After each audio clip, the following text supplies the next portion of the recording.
Yes lord. మీకా గ్రంథంలో ఒక మాట ఉంటుంది, ఆయన నడవగా అగ్నికి మైనము కరిగినట్లు పర్వతములు కరిగిపోవును, లోయలు విడిపోవును అని. The mountains melt beneath his feet like wax in the fire. So all we have to do is sitting at his feet, the feet of Jesus Christ, Nazareth. Hallelujah. Like Mary chose the best, that is sitting at the feet of Jesus. Hallelujah. Hallelujah. Hallelujah.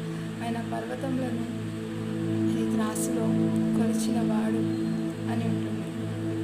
పర్వతములను కలుగజేసిన వాడు. ఆయన నడవాలంటే ఆయనను స్తుతించాలి, ఆయన సన్నిధిని ఆశించాలి. ఆయన స్తుతిస్తూ ఉండగా